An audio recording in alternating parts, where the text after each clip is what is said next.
គ្រូតាមមកពីទីចាត់ការជួបលោកគ្រូនាយកគាត់និយាយថាពួកឯងចង់ប្តឹងអ្នកគ្រូហើយចង់ដូរថ្នាក់ទៀតមែនអត់នីតាមែនហើយអ្នកគ្រូខ្ញុំចង់ដូរថ្នាក់មុនប្រឡងឆ្នាំទី2អ្នកគ្រូខ្ញុំដូរទៅណាអ្នកគ្រូណានីតានិយាយត្រូវអ្នកគ្រូពួកខ្ញុំចង់ដូរថ្នាក់ពួកឯងមានសម្ពាធខ្លាំងណាស់មែនទេគ្រាន់តែអ្នកគ្រូឲ្យឯងរៀនពីប្រវត្តិសាស្ត្ររបស់ខ្លួនឯងនេះអត់មានសម្ពាធទេអ្នកគ្រូគ្រាន់តែខ្ញុំមានអារម្មណ៍ថាហត់នឹងកត់ត្រាហត់នឹងអានហត់នឹងឆ្លើយសំណួរហេតុផលប៉ុណ្ណឹងអ្នកគ្រូទទួលយកបានទៅហ៎ឯងហត់ទេពួកឯងហត់ជាងទាហានដែលការពារព្រំដែនអត់បាយក៏ហើយទឹកទាំងយប់ទាំងថ្ងៃពួកតែការពារធរណីដែលពួកឯងកំពុងតែជន់នេះឯងឆ្លើយមកនេះតាខ្ញុំដឹងថាអ្នកគ្រូអត់ចូលចិត្តពួកខ្ញុំទេ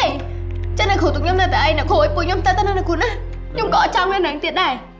ពួកខ្ញុំចង់ដូរថ្នាក់គឺអ្នកគ្រូឲ្យខ្ញុំចេញហើយអ្នកគ្រូក៏មិនហត់ចិត្តសារខ្ញុំដែរហេតុអីបានជាពួកឯងគិតអញ្ចឹងអ្នកគ្រូខំមកងាររាល់ថ្ងៃអ្នកគ្រូអត់មានចង់បានអីពីពួកឯងត្រឡប់មកវិញទេហើយក៏មិនចាំបាច់ដឹងគុណអ្នកគ្រូដែរឲ្យតែពួកឯងចេះដឹងខ្លួនឯងទៅអ្នកគ្រូសប្បាយចិត្តហើយតែពេលនេះអ្នកគ្រូឈឺចិត្តណាស់តែពួកឯងមិនចេះមិនដឹងមិនយល់ពីការឈឺចាប់មិនស្រឡាញ់ទឹកដីរបស់ខ្លួនឯងមិនរៀនប្រវត្តិសាស្ត្ររបស់ខ្លួនឯងចឹងពួកឯងបាច់ឈប់ទេទុកឲ្យអ្នកគ្រូជាអ្នកឈប់ពួកអ្នកគ្រូអត់មានសមត្ថភាពបង្រៀនសិស្សរបស់ខ្លួនឯងបានល្អអញ្ចឹងនឹងទៀតក៏វាអត់មានន័យអីដែរអត់ទេអ្នកគ្រូព្រៀនមិនល្អអីបើពួកគេមិនចេះឈឺចាប់នៅមានពួកយើងទៀតខ្ញុំយកគ្រប់យ៉ាងខ្ញុំចង់ទៅកាន់កំភ្លើងទៅការពារប្រទេសជាតិយើងទេអ្នកគ្រូខ្ញុំរៀនលេងចូលទៀតហើយខ្ញុំក៏អញ្ចឹងដែរអ្នកគ្រូខ្ញុំចង់ទៅការពារប្រទេសជាតិជាមួយនឹងឪពុកខ្ញុំហើយអ្នកគ្រូពួកខ្ញុំអត់ដែរអត់ទេអ្នកគ្រូចង់ឲ្យពួកឯងជ្រុលនិយមមិនដឹងខុសមិនដឹងត្រូវអញ្ចឹងទេក្មេងឈឺចាប់ត្រូវខំប្រឹងរៀនសូត្រ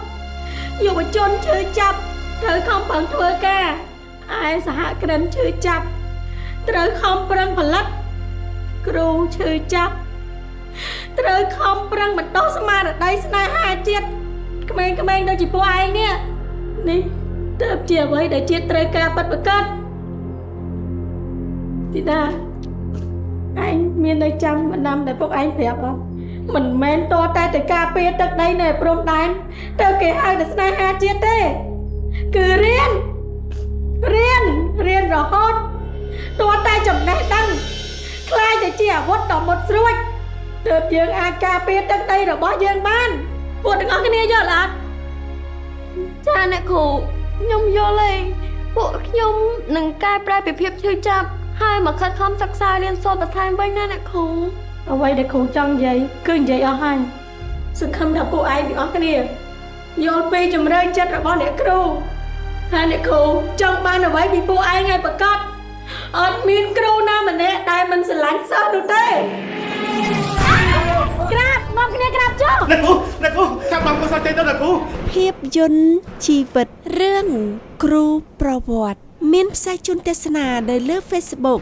YouTube Sastra Film